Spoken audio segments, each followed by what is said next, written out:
My husband of 30 years marriage had an affair. When I confronted him with the fact that he had been unfaithful, he showed no remorse. My husband did not take offense and said, "I will not pay alimony and child support." "You're going to leave on your own, aren't you?" I complied with his request. There was one thing I had not told my husband. My name is Rachel. My husband Nicholas and I have been married for 30 years, and our 2 children are already in high school. Nicholas was so busy with work when he was young that the children have few memories of spending time with their father. It was common at that time for men to not participate in child rearing, so after I gave birth and quit my job, I have been raising our children by myself ever since. My parents had died before I married, so I had no one to rely on. Nicholas, who professed that he was better off earning money outside the home than I was as a housewife, always said to me, "You have a good life just playing with your kids at home, don't you?" Even on his days off, Nicholas never took his children to the park and spent all day at home just hanging around because he was tired from work. Looking at him, I have been doing housework and childcare without a break. When he came home from work and the house was a mess or dinner was not ready, he would get furious, so I was always on my toes. When Jacob, our eldest son, developed a fever, Nicholas maintained his stance that childcare is a mother's job, and did not try to help at all. Because of that, I had to take Jacob, who was still running a fever, to the hospital with our youngest daughter Ava. When the children reached puberty, they began to rebel against their father's attitude, and a period of rebellion ensued during which they would not even speak to him. Dad was always at work and had no interest in us at all. And he always makes fun of Mom, too, and it pisses me off. The children began to ignore their father. Nicholas, who had little love for his children basically, decided that if that was the case, he would ignore them as well, and a period of not speaking to each other followed, and the atmosphere in the house became quite bleak. However, as the children reached high school age, they began to talk to each other at least a little more. Nicholas, who had always seemed to be in a bad mood, is in a better mood these days. His work is as busy as ever, and there are more and more times when he has to leave home until morning for business or stay overnight on business trips, but he still seems to be enjoying himself, which means that his work is probably fulfilling. I had envisioned a future in which the children would become independent, and after Nicholas retired, the 2 of us would enjoy a peaceful retirement together. However, it was only a few days ago that I learned that I had been naive. When I was going to take Nicholas's suit to the dry cleaners, I found a receipt for a restaurant for 2 that he had used on a date and a purchase receipt for a brand that was clearly women's.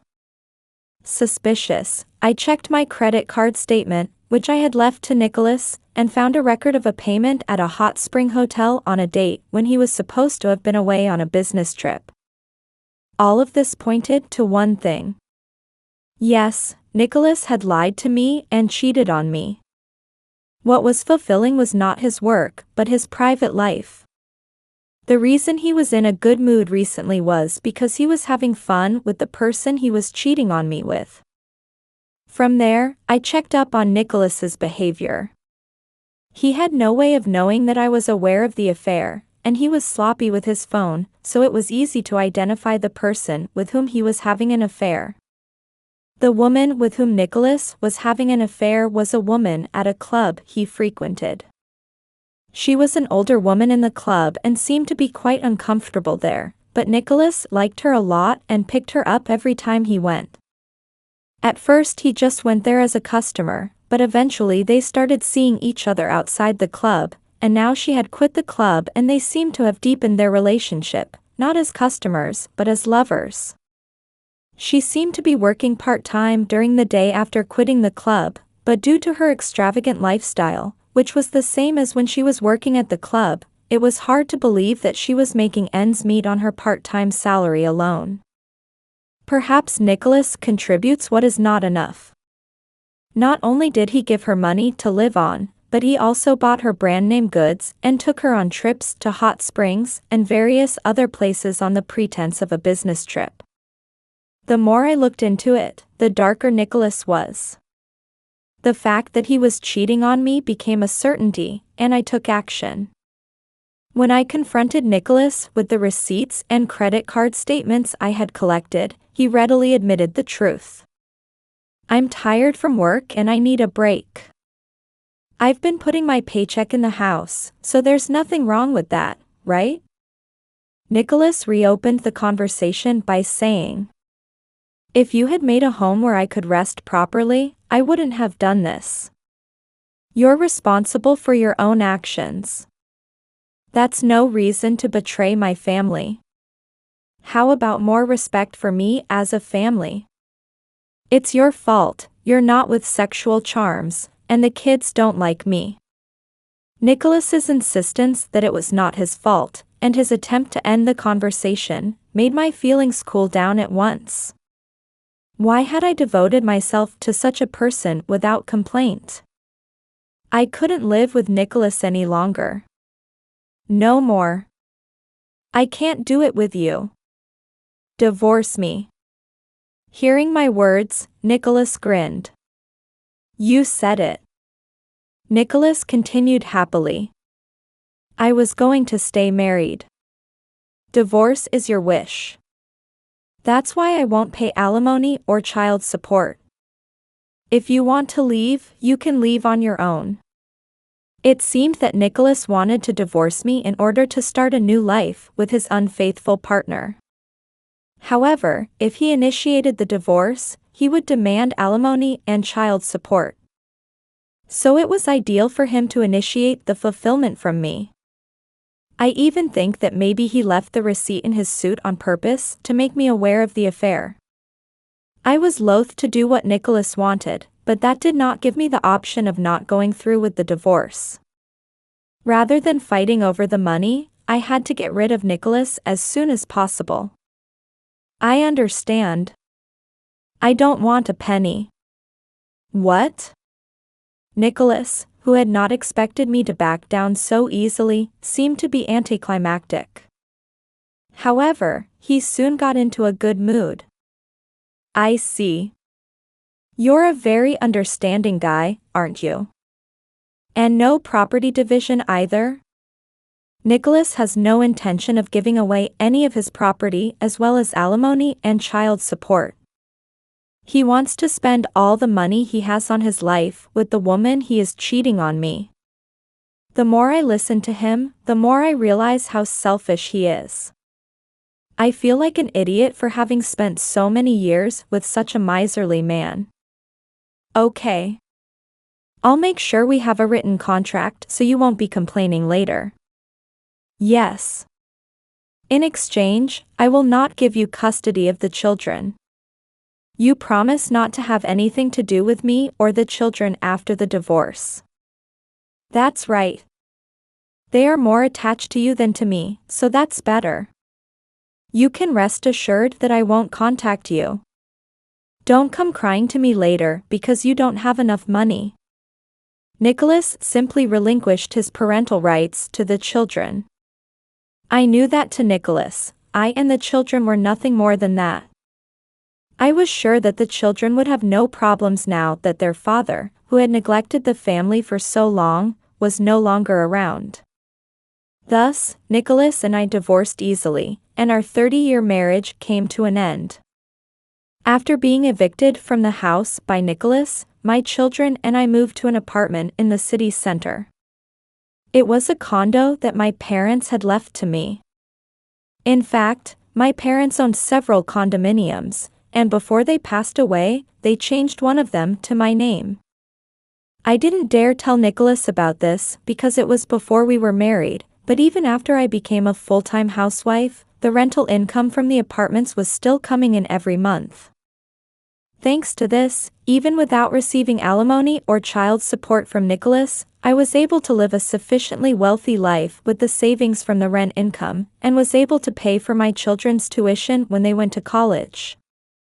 Life after leaving Nicholas was uneventful. In fact, it was comfortable because I did not have to worry about Nicholas's moods. About a year after the divorce, I received a phone call from Nicholas. "Rachel, I heard you are living in an apartment in front of the station." It seems that Nicholas had heard about our current lifestyle through someone else. I was a stay-at-home mom, and there was no way I could support 2 kids, but Nicholas didn't seem to think that we were living a comfortable life. That apartment is famous for its high rent. How can a former housewife like you afford to live there? And with kids, you must have at least 2 bedrooms, right? I wanted 1 room for each of us, so I got a 3-bedroom apartment. 3 bedrooms? How much is the rent going to be? It's not that I'm paying rent, it's just that there was an empty room and I decided to take it. What do you mean? I told him that the apartment itself was left to me by my parents and was in my name. When he heard this, he became furious. What? You never said a word about that until now. I didn't think it was necessary to talk about it. I inherited it from my parents before we got married. You own the condo itself, which means all the residents' hefty rent was your money, right? How much money comes in every month? The money from the marriage is the common property of the couple. It's not right to keep it all to yourself. You probably didn't realize it, but I was also supplementing some of my rent income for living expenses and education. So I just spent the rest of the money myself. If you say so, then the money you were using to meet with your affair partner would have been joint property too. Don't quibble. Even if you made up some of the difference, it should be a substantial amount of savings. I'm entitled to my share of the property. I sighed heavily. You remember what you said yourself? You were the one who said you wouldn't share the property with me. We even signed a contract so that you wouldn't be a goner afterwards. I didn't realize then that you had so much money saved up. You can't allow your property to be reduced, but if my property is yours, it's better that way. You are selfish to the end of the line. If I had to share my property, I would have declared it properly. But I'm glad it didn't come to that. I couldn't accept the fact that the money my parents left for me would be given to you, a selfish person who betrayed the family. I returned it in disgust at the smallness of my ex-husband's character. Why was Nicholas contacting me now, anyway? When I wondered, Nicholas said with some difficulty. Well, let's not dwell on the past. I called you today because I wanted to discuss something with you. I could guess that it was not going to be a good consultation. As I had expected, Nicholas's request was for money. He had married the woman with whom he had been having an affair, but she had a habit of spending lavishly and had actually been in debt ever since they had started dating. I had thought her spending habits were rough when I checked her out, but in fact it seemed to be more than that. Unaware of the debt, Nicholas married and tried to pay it off with his savings, but his marriage partner kept spending money even as he was paying it back, so the debt kept mounting even after he had put all his savings into it. He knew he needed a large sum of money to pay off the debt all at once, and then he heard a rumor that I lived in a luxury apartment and appealed to me for a loan of money to pay off the debt. Of course I brushed it off. Why should I lend him money to pay off the debt of the woman with whom my ex-husband was having an affair? Moreover, according to the way Nicholas spoke, the woman's spending habits were not likely to be cured, and even if I lent him money, it was unlikely that he would return it. Then, Nicholas said something outrageous. Hey, Jacob is going to get a job soon, right? Can't we just take Jacob over here? Huh? I couldn't believe my ears. I couldn't believe that he had just brought back a child whom he had mistreated for so long. I can't make any progress with just my earnings. If you insist on not paying a penny, I'll ask Jacob to help. When Jacob gets a job, I'll ask him to give me a percentage of his salary. Don't be silly.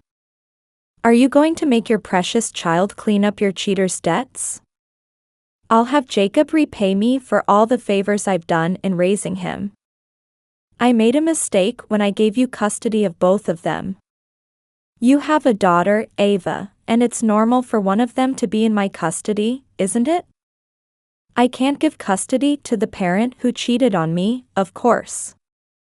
It's not natural that you didn't pay alimony despite you cheated on me. Besides, if you had custody, I wouldn't have to pay child support like you did, right? The college Jacob is attending now is a private medical school. Can you afford to pay for it? Nicholas was at a loss for words, but then he said in desperation, I can get him to pay for it, using whatever scholarship.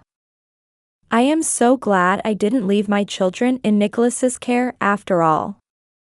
He only cares about himself. You're out of the question. Jacob is already over 18 years old. It's not about custody, it's his own choice where he wants to live and with whom. He might want to live with me, the same sex. Of course not. Money? You live in an expensive apartment, you give him an allowance, and you want to tie him down with money? No, I'm not. They know why you and I divorced. Have you told them? This is a married couple's problem, right? Do you really want them on your side? I only told them I was divorcing him because of a difference in values. That's what they seem to sense, they already knew you were cheating on me without telling them. I don't know, maybe that's just what you think. Let me talk to Jacob directly. I'm sure Jacob will understand my feelings if we talk openly among men. Don't do that. Jacob said you are the worst kind of person to betray his family. There is no way he would understand. Besides, you promised not to have anything to do with me or the children as a condition of the divorce. Calling me like this is also a breach of contract.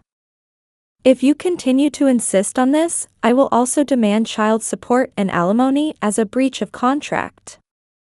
As soon as I mentioned the word alimony, Nicholas became quiet and hung up the phone, mumbling excuses. Now he won't call me anymore.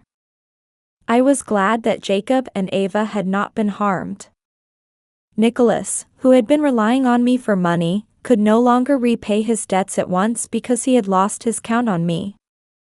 Due to the debt that has accumulated, all of the money that Nicholas earns seems to have disappeared into interest payments. Moreover, his married partner continues to spend money, so his debts are increasing, but they show no sign of decreasing. I was appalled at Nicholas's lack of discernment, but I couldn't say the same for myself, having been married to him for 30 years. After that, my children and I continued our peaceful life. I never heard from Nicholas again, and I was able to live in peace. And now. Mom, are you ready? Yes, I'm coming. My son Jacob and daughter Ava got married respectively, started a family, and left home. They both have children, and now I am a grandmother with 4 grandchildren.